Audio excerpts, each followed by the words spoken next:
10 najniebezpieczniejszych gangów na świecie. Miejsce 10. Yamaguchi Gumi.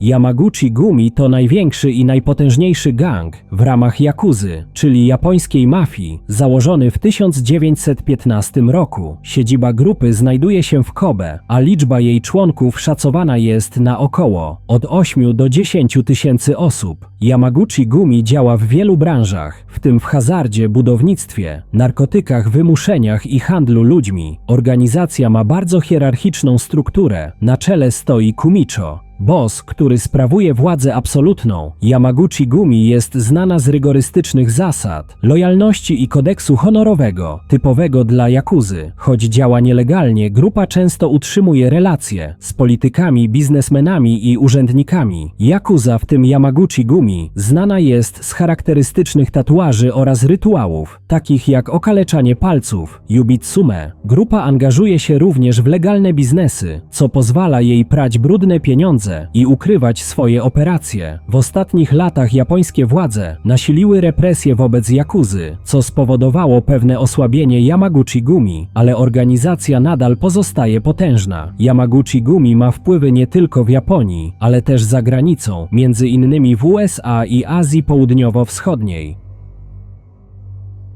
Miejsce 9. Aryan Brotherhood.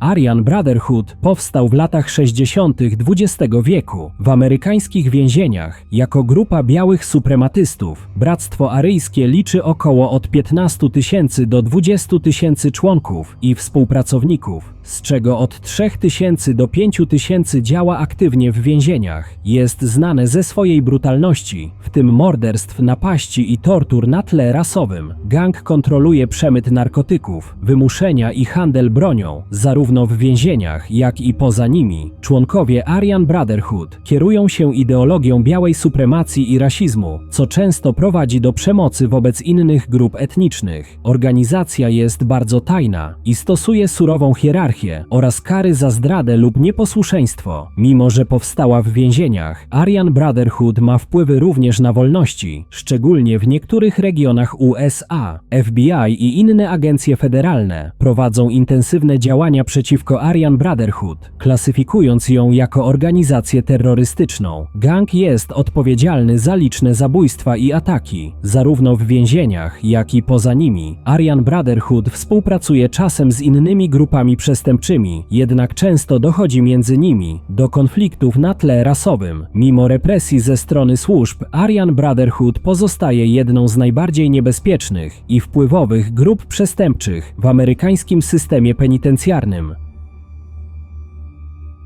Miejsce 8. Crips i Bloods. Crips i Bloods to rywalizujące ze sobą gangi uliczne, które powstały w latach 60. i 70.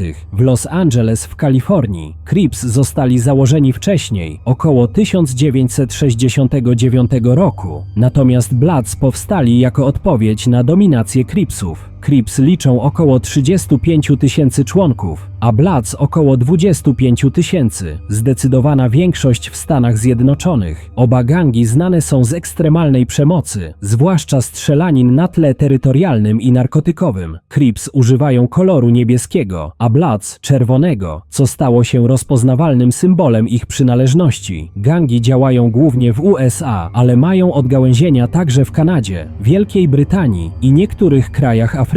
Są zaangażowane w handel narkotykami, wymuszenia, rozboje, kradzieże i morderstwa. Crips uważani są za bardziej zorganizowanych, podczas gdy Bloods są często bardziej agresywni w działaniach ulicznych. Rywalizacja między tymi gangami doprowadziła do tysięcy ofiar śmiertelnych w miastach USA. Mimo prób pojednań i programów resocjalizacji, przemoc między nimi trwa do dziś. Crips i Bloods stali się ikonami popkultury, często przedstawianymi w filmach, muzyce rapowej i literaturze o tematyce gangsterskiej.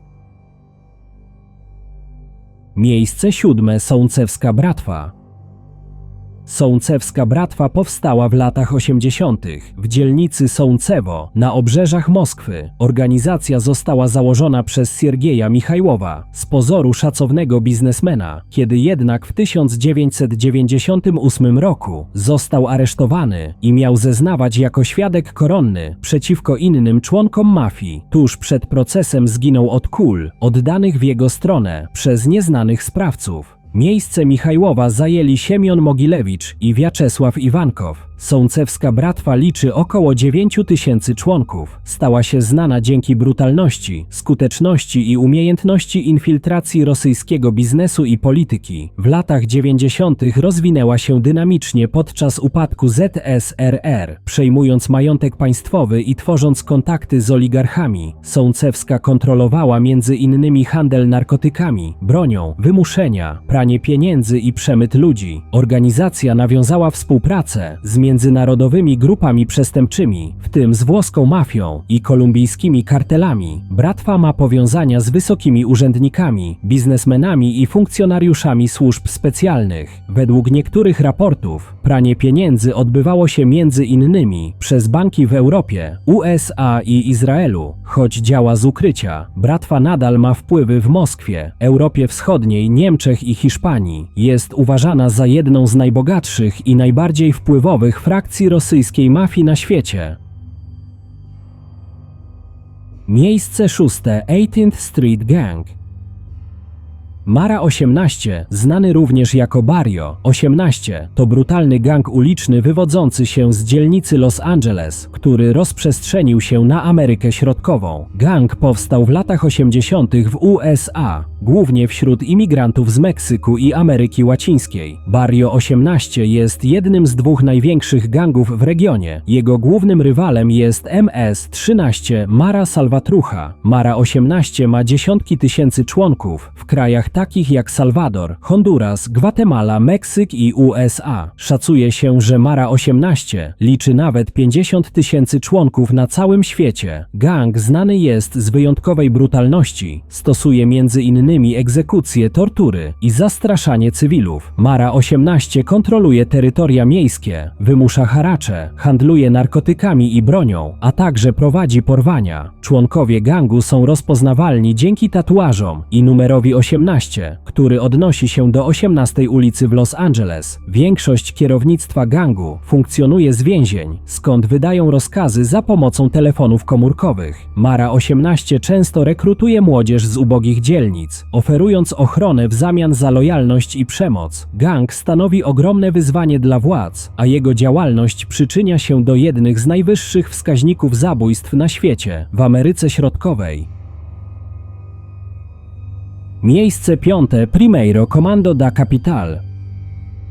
Primeiro Comando da Capital, PCC, to brazylijski gang przestępczy założony w 1993 roku w więzieniu Taubaté w stanie São Paulo. Początkowo powstał jako organizacja mająca chronić prawa więźniów, ale szybko przekształcił się w silnie zorganizowany syndykat zbrodni. PCC jest obecnie uważany za największą grupę przestępczą w Ameryce Południowej. Liczy około 40 000 zarejestrowanych członków i około 60 000 współpracowników, co daje łącznie około 100 000 osób zaangażowanych w działalność syndykatu. Gang kontroluje dużą część przemytu narkotyków, broni i towarów nielegalnych w Brazylii oraz prowadzi eksport do Europy i Afryki. Jego struktura jest hierarchiczna, z liderami zarządzającymi zarówno z zewnątrz, jak i zza krat. PCC znane jest z brutalnych zamieszek w więzieniach, egzekucji przeciwników i ataków na służby porządkowe. Organizacja posiada tysiące członków, a jej wpływy sięgają także Paragwaju, Boliwii, Kolumbii i Argentyny. Mimo swojej brutalności PCC stara się budować wizerunek organizacji sprawiedliwości w biednych dzielnicach, oferując pomoc finansową i ochronę. Gang finansuje się głównie przez handel kokainą i marihuaną, wymuszenia oraz pranie pieniędzy. PCC stanowi ogromne zagrożenie dla brazylijskiego systemu prawnego i bezpieczeństwa publicznego. Jego wpływy przenikają do polityki, biznesu i policji. Miejsce czwarte. MS-13.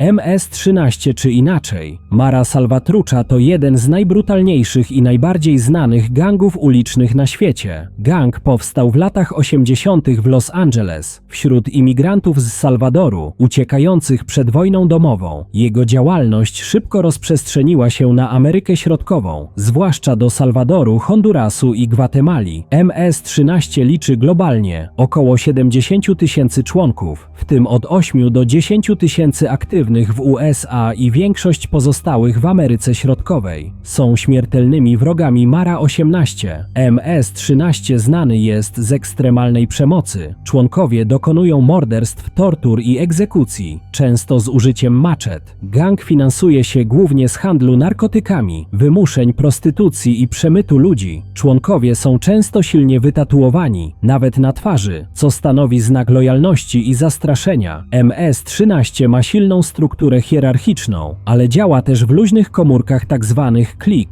Amerykańskie władze określiły MS-13 mianem organizacji terrorystycznej ze względu na brutalność i zasięg. Gang jest w ciągłym konflikcie z konkurencyjnym Barrio 18 18th Street Gang, co prowadzi do licznych masakr w Ameryce Środkowej. Pomimo licznych aresztowań, MS-13 nadal rośnie w siłę, wykorzystując korupcję, strach i chaos społeczny.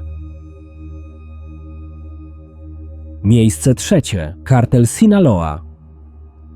Kartel Sinaloa to meksykańska organizacja przestępcza, która powstała w stanie Sinaloa w latach 80. XX wieku. Jej najbardziej znanym liderem był Joaquin El Chapo Guzman, który zasłynął z brawurowych ucieczek z więzienia. Kartel liczy około 18 000 aktywnych członków, a wraz z powiązanymi organizacjami federalnymi może liczyć nawet 60 000 ludzi. Kartel Sinaloa zajmuje się przede wszystkim produkcją, przemytem i handlem narkotykami, głównie kokainą, heroiną, fentanylem i metamfetaminą. Organizacja działa na całym świecie, w tym w USA, Ameryce Południowej, Europie i Azji. Jest znana z niezwykłej brutalności, ale też strategicznego podejścia do korupcji i infiltracji struktur państwowych. Kartel posiada własne laboratoria, sieci dystrybucyjne i zbrojne oddziały, które prowadzą wojny z innymi kartelami. Przez wiele lat był uważany za najpotężniejszy kartel narkotykowy w Meksyku i głównego dostawcę narkotyków do USA. Nawet po aresztowaniu El Chapo, kartel nadal działa. Obecnie kierowany przez Ismaela El Mayo Zambadę i synów Guzmana, Los Chapitos. Dochody kartelu szacuje się na miliardy dolarów rocznie, co czyni go jednym z najbogatszych gangów świata. Kartel Sinaloa ma olbrzymi wpływ społeczny i polityczny, a w niektórych regionach Meksyku funkcjonuje jak państwo w państwie. Miejsce drugie. Los Zetas. Los Zetas powstali na początku lat 2000 jako zbrojne ramię kartelu Zatoki, Cartel del Golfo. Grupa została założona przez byłych żołnierzy elitarnej jednostki meksykańskiej armii, wyszkolonych między innymi przez USA. Z czasem Los Zetas uniezależnili się i stali się samodzielnym kartelem narkotykowym. Los Zetas liczyli 4000 głównych członków, a w szczytowym okresie mogli mieć do 10 000 uzbrojonych członków. Słyną z niespotykanej brutalności, odpowiadają za masowe egzekucje, dekapitacje, palenie żywcem i masowe groby. Oprócz handlu narkotykami zajmują się też wymuszeniami, handlem ludźmi, porwaniami i przemytem broni. Ich działania koncentrują się głównie w północno-wschodnim Meksyku, ale wpływy mieli też w Ameryce Środkowej i USA. Los Zetas działali według struktury wojskowej, z jasno określoną hierarchią i dyscypliną. Kartel był odpowiedzialny między innymi za masakrę 72 migrantów w San Fernando 2010, co wstrząsnęło opinią publiczną. Z czasem organizacja osłabła z powodu wewnętrznych podziałów i walki z rządem, co doprowadziło do jej rozłamu. Dziś Los Zetas są podzieleni na mniejsze frakcje, takie jak CDN, Cartel del Noreste, ale nadal są aktywni i niebezpieczni. Miejsce pierwsze. CJNG. CJNG, Jalisco New Generation Cartel, czy kartel de Jalisco Nueva Generación, to jeden z najgroźniejszych i najszybciej rosnących karteli narkotykowych w Meksyku. Kartel powstał około 2010 roku jako odłam kartelu Sinaloa po śmierci Ignacio Nacho Coronela. Jego założycielem i przywódcą był Nemesio Oseguera Cervantes, znany jako El Mencho, najbardziej poszukiwany człowiek świata, który został zabity 22 lutego 2026 roku podczas operacji meksykańskiego wojska. Szacuje się, że kartel CJNG liczy około 30 000 członków, w tym pełnoprawnych członków, współpracowników i powiązanych osób. CJNG jest znany z ekstremalnej brutalności, dokonuje masowych egzekucji, ścięć, ataków z bronią wojskową i bomb. Organizacja kontroluje duże obszary Meksyku, w tym stan Jalisco, Colima, Guanajuato i Veracruz. CJNG zajmuje się produkcją i przemytem fentanylu, metamfetaminy, heroiny i kokainy do USA i innych krajów. Kartel wykorzystuje media społecznościowe do propagandy, zastraszania wrogów i demonstrowania siły militarnej. CJNG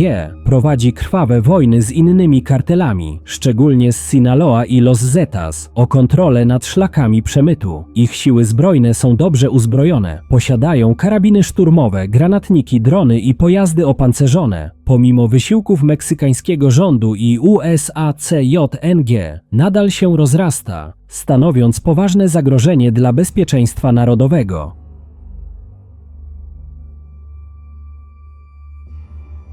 Jeśli film Ci się spodobał, zostaw łapkę w górę i zasubskrybuj kanał.